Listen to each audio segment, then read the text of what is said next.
The 2020 Period 4 elections. It's a lot like driver's ed. A bunch of kids pretending they know what's going on, but nobody really cares about anything but the test. This election is a big one.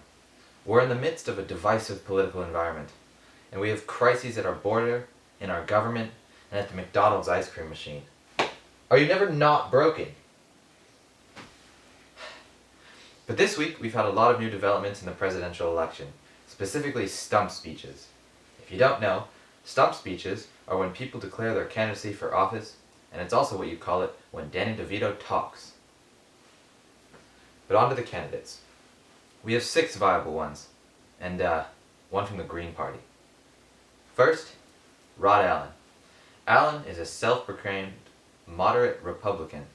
He stressed a platform of lower taxes and anti-corruption.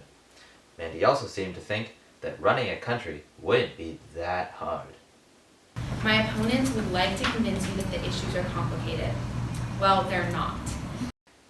Here's the thing, Rod, and this is true. They are. It sounds like one of his speechwriters had a cool line he thought to put into the speech, but he died before he can finish writing it, and on his way to the hospital, some unpaid intern had to finish the line and just decided just to spite Allen just to write, "Well, they're not." Like, come on. Moving along, Vice President Lisa Parker also announced her candidacy this week. Just what we need, more of that face. The Vice President is a constitutional originalist, which these days just means she really loves her guns. Parker also stressed her focus on making the American dream more accessible. In fact, she mentioned the American dream a lot. The American dream. The American dream. The American dream. I mean, that sounds great, but the only problem is she's just lost the vote of all the young voters that were just forced to read of Mice and Men again in school and are sick and tired of hearing about the dying American dream. Anyway, Lisa Parker is also probably the craziest candidates we have, if you couldn't already tell. She's been quoted on record saying things like, and this is true, if Jesus had an AR-15, he would have used it to fight the Romans. Or, he's a limey, they're different, and they're weird. Who cares about Wyoming? It's full of hillbillies and accidents. And did you know Rod Allen had sex with a horse? In fact, we made one of those up, and this is actually true. It's not the one about a horse. And now, on to our last Republican, Silas Hansen. You've probably heard this guy's name in the news recently, because he's the guy that has an underground bunker where he gets together with his buddies once a month and has tea. No? No? That's not him? Is this the guy that has an underground bunker where he gets together once a month with his Dorito-loving military wannabes to show off his gun collection and overcompensate for their small you-know-whats? Yeah, that's him. And now, I feel like I should address America directly. America, please, don't elect this man. And now we get to move on to our Democrats. First, Linda Keller.